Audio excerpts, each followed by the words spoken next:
बच्चों, क्या हाल चाल।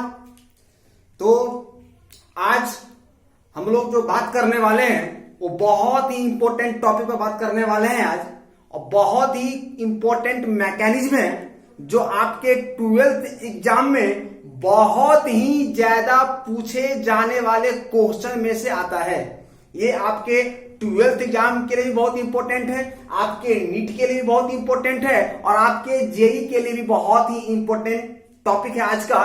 तो पिछले वाले वीडियो में हमने जो बात किया था वो था न्यूक्लियोफिलिक सब्स्टिट्यूशन रिएक्शन। पिछले वाले वीडियो में जो हमने बात किया वो था न्यूक्लियोफिलिक सब्स्टिट्यूशन रिएक्शन। तो उसके जो भी बेसिक बातें था उसको मैंने बता भी दिया, एग्जाम्पल भी पिछले वाले वीडियो में बताया था। आज उसी रिएक्शन का हम लोग पढ़ने वाले हैं मैकेनिज्म, यानी न्यूक्लियोफिलिक सब्स्टिट्यूशन रिएक्शन का ही हम लोग आज मैकेनिज्म पढ़ेंगे। और ये मैकेनिज्म बहुत ही इंपॉर्टेंट है, इसलिए आप सभी बच्चों अपने अपने एनसीईआरटी बुक को ओपन कर लीजिए और सामने में रख लीजिए, पेन और कॉपी लेके बैठिए। जो भी पॉइंट यहाँ पे बताया जाता है आप उसको नोट करें, एनसीईआरटी का क्वेश्चन सॉल्व करें। जो नहीं बनता है आप व्हाट्सएप पे सेंड करें, मैं उस क्वेश्चन को आप तक सॉल्व करके पहुंचा दूंगा। ठीक है, तो चलिए आगे बढ़ते हैं। कॉपी निकालिए, दीजिए हेडिंग न्यूक्लियोफिलिक सब्स्टिट्यूशन रिएक्शन का आज हम लोग पढ़ने वाले हैं मैकेनिज्म। तो सबसे पहले मैं यहाँ पे हेडिंग दे देता हूं न्यूक्लियोफिलिक सब्स्टिट्यूशन रिएक्शन। तो दोबारा आज फिर मैं हेडिंग दूंगा न्यूक्लियोफिलिक सब्स्टिट्यूशन रिएक्शन।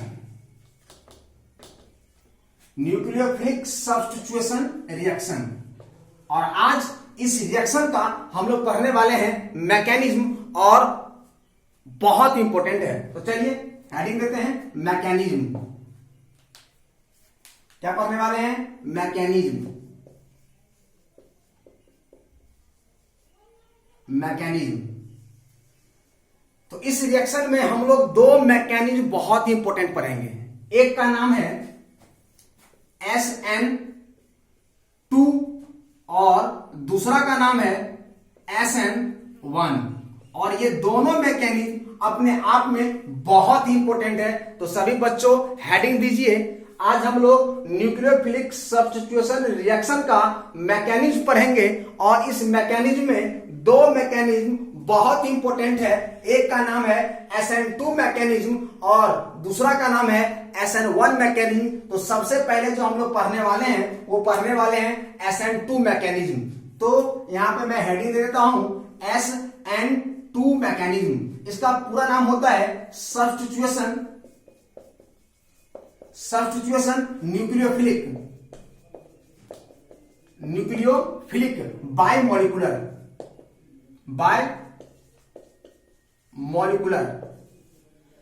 यानी ये SN2 का जो फुल फॉर्म होता है, S का मतलब सब्स्टिट्यूशन, N का मतलब न्यूक्लियोफिलिक, और ये 2 जो है इसका मतलब बायमोलिकुलर। अब सबसे पहले मैं इस रिएक्शन के बारे में समझाऊंगा आपको, और उसके बाद इसका एग्जाम्पल आपके पास पेश करेंगे। तो सबसे पहला बात कि ये जो SN2 मैकेनिज्म है ये क्या कहता है? ये SN2 मैकेनिज्म कहता है कि ये जो केमिकल रिएक्शन होगा, यानी इसका जो केमिकल रिएक्शन होने वाला है, यानी SN2 का जो केमिकल रिएक्शन होने वाला है, SN2 मैकेनिज्म का जो केमिकल रिएक्शन होने वाला है, ये दोनों रिएक्टेंट पर डिपेंड करेगा। ये पहला पॉइंट है, यानी इस मैकेनिज्म का जो रिएक्शन होने वाला है ये दोनों रिएक्टेंट पर डिपेंड करेगा। दूसरा पॉइंट, ये रिएक्शन, इस मैकेनिज्म का जो रिएक्शन है वो सिंगल स्टेप में होगा, यानी एक स्टेप में होगा।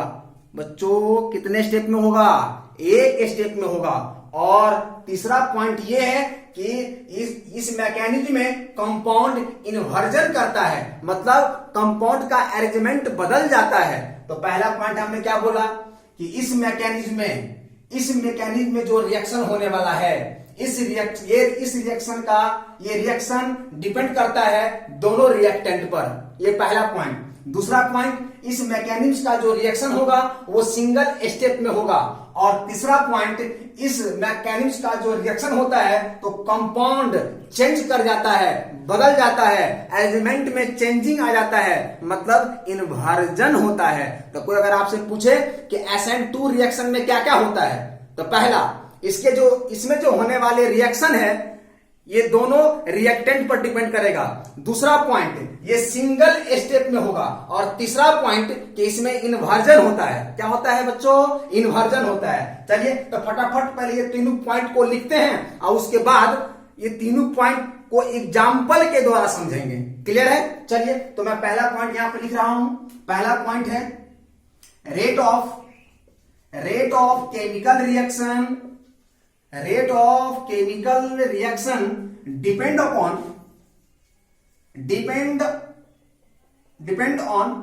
both reactant। पहला पॉइंट क्या लिखा हमने कि rate of chemical reaction depend on both reactant. मान इस मैकेनिज्म में जो होने वाला रिएक्शन है उसका रेट दोनों रिएक्टेंट पर क्या करेगा? डिपेंड करेगा। दूसरा पॉइंट है कि ये क्या होगा? सिंगल स्टेप रिएक्शन होगा। क्या होगा? सिंगल स्टेप रिएक्शन होगा। और आपका ये तीसरा पॉइंट कहता है कि इसमें क्या होता है? इन्वर्जन होता है। क्या होता है बच्चों? इन्वर्जन। ध्यान रखिएगा, ये तीनों पॉइंट आपको याद रहना चाहिए। इस मैकेनिज्म में जो रिएक्शन होने वाला है ये दोनों रिएक्टेंट पर डिपेंड करेगा। ये रिएक्शन सिंगल स्टेप में होने वाला है और रिएक्शन होने के बाद कंपाउंड में इन्वर्जन हो जाता है। क्या हो जाता है बच्चों? इन्वर्जन हो जाता है। तो चलिए देखते हैं कैसे होता है इन्वर्जन। पहले इसको आप लोग नोट करें, ठीक है? चलिए तो कर देते हैं इसको फटाफट। अब मैं आपको एक एग्जांपल लेके समझाऊंगा और उस एग्जांपल में मैं आपको ये तीनों पॉइंट समझा दूंगा। ये तीनों पॉइंट क्या है? तो चलिए एक एग्जांपल ले रहा हूं आपके पास। और एग्जांपल मेरा ये है कि ये एक मिथाइल क्लोराइड है। ये क्या है? एक मिथाइल क्लोराइड यानी हेलो अल्केन है। तो चैप्टर का नाम ही है हेलो अल्केन। और यहां पे एक मैंने न्यूक्लियोफाइल लिया OH। ये क्या है? एक न्यूक्लियोफाइल है। अब देखिए, अब ये न्यूक्लियोफाइल इस कार्बन पे अटैक करेगा। तो कार्बन पर जो अटैक करेगा तो किधर से अटैक करेगा? देखिए आप एक बात बच्चों ध्यान से सुनो।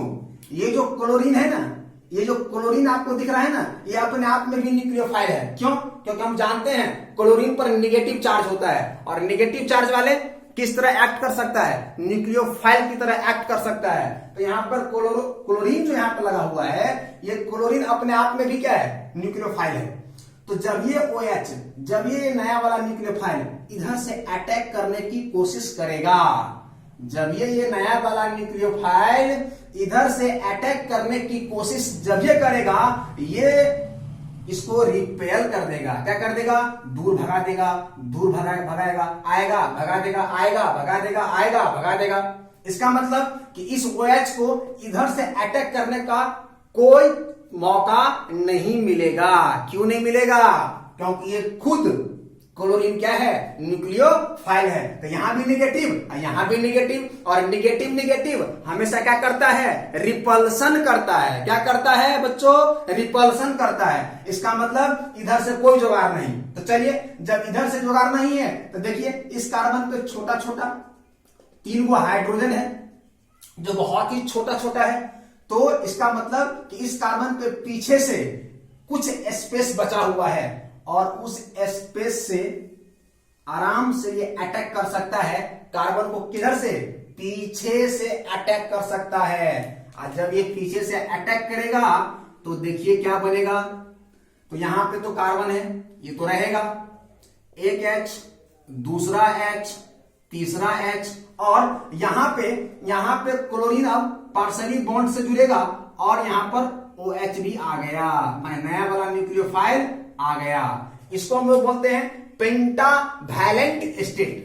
Pentavalent state. ये जो पेंटावैलेंट स्टेट है बच्चा, ये स्टेबल है कि अनस्टेबल है? तो आप 1 मिनट में आंसर दे दोगे कि सर कार्बन तो 4 ही बॉन्ड बनाता है, यहां पे तो कार्बन 5 बॉन्ड बना रहा है, तो 100% है ये स्टेबल नहीं, ये क्या है? अनस्टेबल है बच्चों। कोई डाउट तो नहीं ना इसमें? क्यों अनस्टेबल हुआ? क्योंकि कार्बन सर 4 ही बॉन्ड बनाता है, यहां पे कार्बन कितना बॉन्ड बना रहा है? 5 बॉन्ड बना रहा है, इसीलिए ये क्या हो जाएगा? अनस्टेबल हो जाएगा। अब क्या होगा? अब देखिए, अब है मजे वाला बात। धीरे धीरे ये बॉन्ड, धीरे धीरे नया न्यूक्लियोफाइल वाला बॉन्ड धीरे धीरे स्ट्रॉन्ग होते जाएगा, जुड़ते जाएगा, और ये वाला जो बॉन्ड है ये पार्शली टूटता जाएगा, और लास्ट में क्या होगा? लास्ट में होगा ये हो गया कार्बन, ये हो गया H, ये हो गया H, ये हो गया H, और यहां पे जुड़ गया OH, और ये जो बेचारा क्लोरीन था ये कहां निकल गया? बाहर निकल गया। यही है आपका मैकेनिज्म। कौन? SN2। अब आप कहोगे सर आपने तो एग्जाम्पल समझा दिया, लेकिन उस तीनों पॉइंट को आप यहां पर सेट कीजिए। तो पहला पॉइंट याद करो क्या था? Rate of chemical reaction. Rate of chemical reaction depend करता है दोनों रिएक्टेंट पर। वाई? क्यों सर? यानी आपको ये प्रोडक्ट चाहिए तो ये बात डिपेंड करता है इस पर और इस पर। आप ये नहीं कह सकते हो कि सिर्फ इसी पर या सिर्फ इसी पर। ये प्रोडक्ट कितना जल्दी मिल रहा है, ये प्रोडक्ट कितना जल्दी मिलेगा, ये इस पर डिपेंड करता है, इस दोनों पे डिपेंड करता है। इसलिए हमने कहा इस मैकेनिज्म का जो रिएक्शन चल रहा है ये किसी एक पर और किसी एक पर नहीं, ये इस पर और इस पर, यानी इस कंपाउंड पे और इस न्यूक्लियोफाइल पे, दोनों पे डिपेंड करता है। तो पहला वाला पॉइंट बच्चा क्लियर हो गया? क्या कहता है बोलिए? पहला वाला पॉइंट क्या कहता था कि rate of chemical reaction depend upon both reactant. ये भी रिएक्टेंट ही है, ये भी रिएक्टेंट ही है। ये प्रोडक्ट लेट से मिल रहा है या जल्दी मिल रहा है, ये कहानी इस पर डिपेंड करता है। ये पहला पॉइंट क्लियर हो गया। चलिए दूसरा पॉइंट, ये सिंगल स्टेप है। देख लीजिए, एक बार में रिएक्शन हुआ और आपको प्रोडक्ट मिल गया, बीच में एक इंटरमीडिएट बनता है जो स्टेबल नहीं अनस्टेबल है, इसलिए तुरंत चेंज कर जाएगा इस फॉर्म में, इसलिए ये सिंगल स्टेप हुआ। अब बच्चों तीसरा पॉइंट क्या था? तीसरा पॉइंट था इन्वर्जन। क्या था? इन्वर्जन। आप बताओ, आप ये जो पुराना वाला न्यूक्लियोफाइल था ये किस साइड है बच्चा? इस साइड। पुराना वाला जो न्यूक्लियोफाइल क्लोरीन है ये किस साइड है? इस साइड है। आप इसमें देख लो, इसमें जो नया वाला न्यूक्लियोफाइल है वो किस साइड आ गया? इस साइड आ गया। पहले वाला में हाइड्रोजन इस साइड था, आप देखिए आप इसमें हाइड्रोजन इस साइड आ गया। क्या ये कंपाउंड का अरेंजमेंट बदला या नहीं बदला? देख लो, आपके सामने में एग्जांपल है। आपको कहा सर बदल तो गया, तो बदल जाना ही क्या है? इन्वर्जन है। बदल जाना ही इन्वर्जन है। इसका मतलब सर कि SN2 में आपने जो 3 लाइन लिखा वो बिल्कुल करेक्ट है, जो आपके एग्जाम्पल का क्या करता है? सेट करता है। और ये एग्जाम्पल आपके एनसीईआरटी का है, इसलिए बच्चों मैंने बार बार बोला है कि आप अपने एनसीईआरटी को अपने सामने ओपन करके रख ले और देखे, यही एग्जाम्पल आपके एनसीईआरटी का है। तो पहला पॉइंट क्लियर। पहला पॉइंट SN2 का क्या है कि ये जो रिएक्शन चलेगा ये दोनों रिएक्टेंट पर डिपेंड करेगा। ये कितना जल्दी बनेगा ये डिसाइड करेगा, कितना लेट से बनेगा ये डिसाइड करेगा। दूसरा पॉइंट, ये सिंगल स्टेप में हो रहा है, एक ही स्टेप में होगा। और तीसरा पॉइंट कह रहा है कि इसमें क्या होगा? इन्वर्जन होगा। कैसे इन्वर्जन होगा? पहला वाला में हाइड्रोजन इस साइड, अब ये हाइड्रोजन इस साइड। पहला वाला में न्यूक्लियोफाइल इस साइड, अब इसमें न्यूक्लियोफाइल इस साइड। तो तीनों पॉइंट आपका क्लियर है, कोई डाउट तो नहीं ना? नहीं। चलिए तो फटाफट नोट कीजिए और हम आगे और एग्जांपल से समझते हैं कि और बेहतर होगा। ठीक है, चलिए फटाफट नोट कीजिए इसको।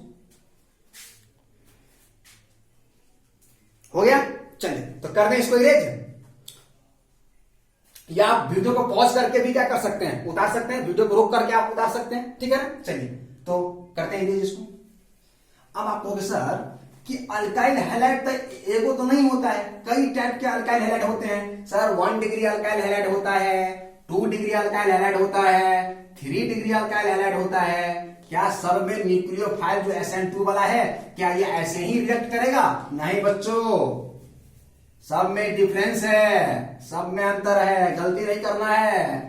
ये ऐसा टॉपिक है जो आपका कोई भी कंपटीशन नहीं छोड़ेगा इसको। हर कंपटीशन में से एक क्वेश्चन तो आना है, पक्का है, चाहे वो 12th का एग्जाम हो, चाहे आपका जेईई का एग्जाम हो, और चाहे वो आपका मेडिकल का एग्जाम हो। हर एग्जाम एक से 8 क्वेश्चंस इससे उठाता है। क्लियर है? चलिए तो देखते हैं कि अल्काइल हैलाइड कितने टाइप के हैं और उसमें ये किस प्रकार से रिएक्शन करेगा और सबसे ज्यादा किस में होगा, सबसे अच्छा रिएक्शन किस में होगा। तो मैं शुरुआत करता हूं इसी से। ये आपका एक सिंपल मिथाइल हैलाइड है। क्या है बच्चों?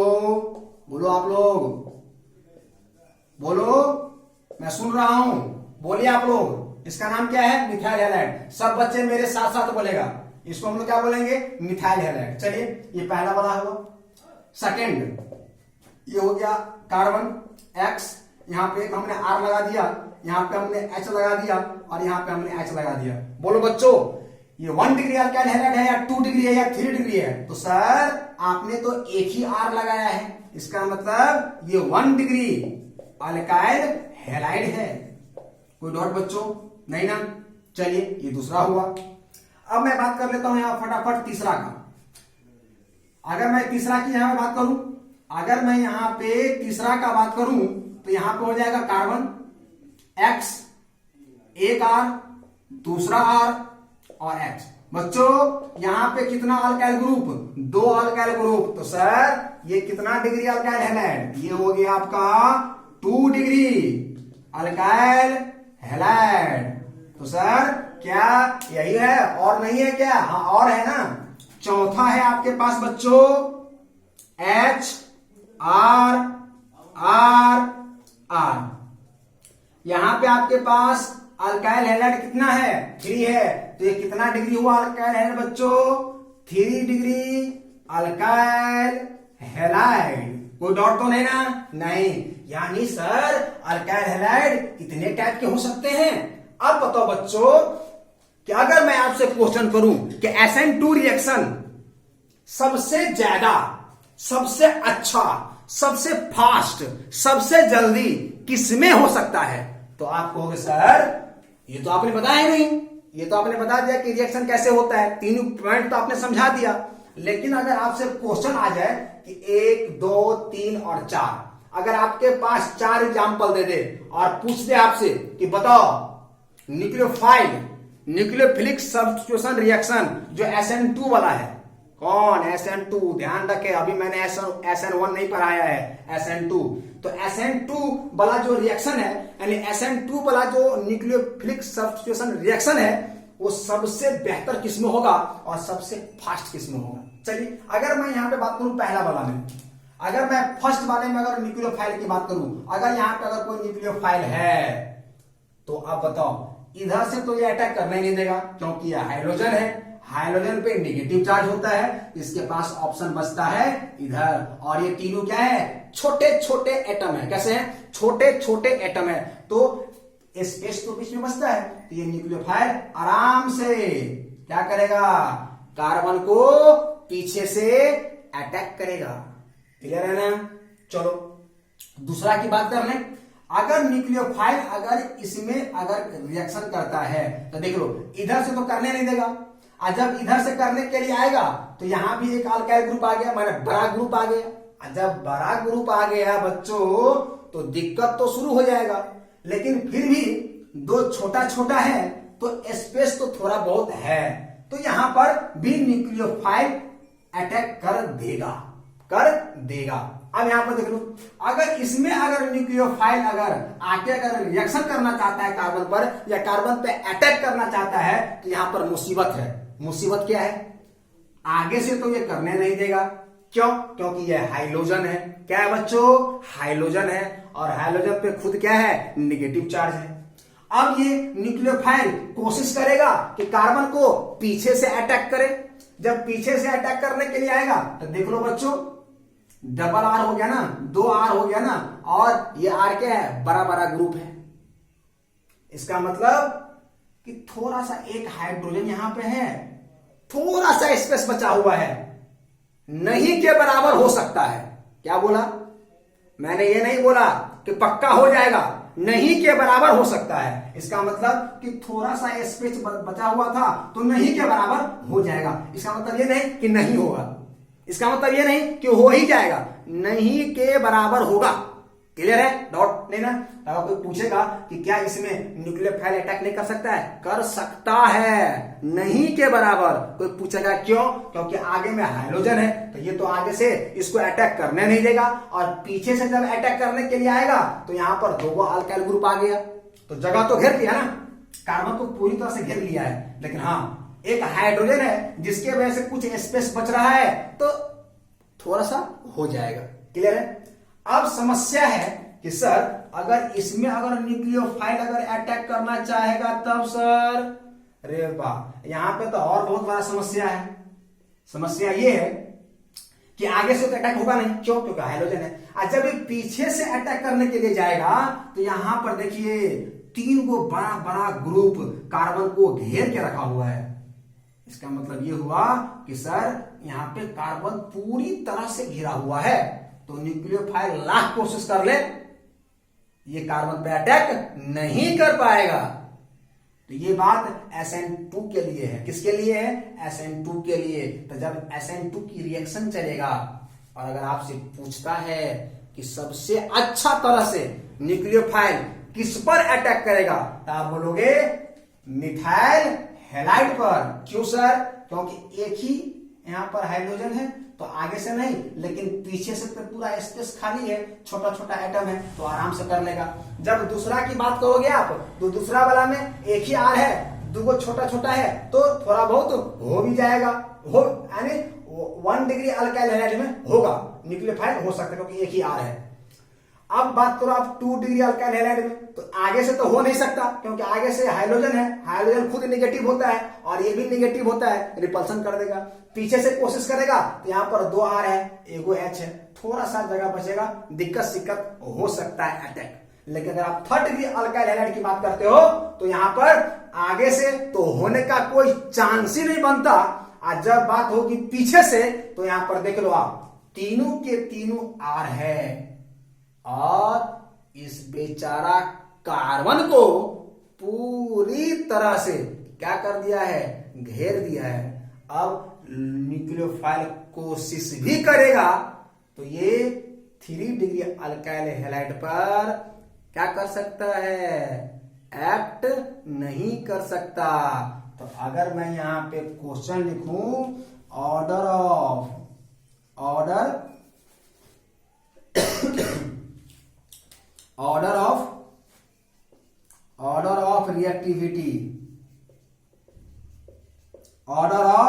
रिएक्टिविटी, तो बच्चों बताओ सबसे अच्छा न्यूक्लियोफिलिक इस चारों में से किस पर अटैक करेगा? तो सर सबसे अच्छा जो रिएक्टिविटी होगा वो किसका होगा? मिथाइल हैलाइड का होगा, फिर 1 डिग्री का, फिर 2 डिग्री का, और फिर 3 डिग्री का। इसका मतलब रिएक्टिविटी ऑर्डर में सबसे अच्छा किसमें होगा? अटैक इसमें होगा, दूसरा इसमें होगा, तीसरा इसमें, सबसे कम इसमें। ये बात किसके लिए मैंने कहा? ये बात हमने कही है SN2 के लिए। किसके लिए? SN2 के लिए। ठीक है ना बच्चों?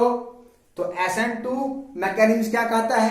पहला पॉइंट कहता है कि इसमें जो होने वाला रिएक्शन है ये दोनों रिएक्टेंट पर डिपेंड करेगा, जो मैंने एग्जांपल में समझा दिया।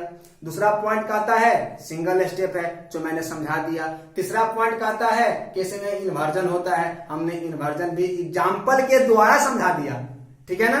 अब बात आया कि अल्काइल हैलाइड तो एक तरह के होते नहीं है, 1 डिग्री, 2 डिग्री, 3 डिग्री और सिंपल मिथाइल हैलाइड।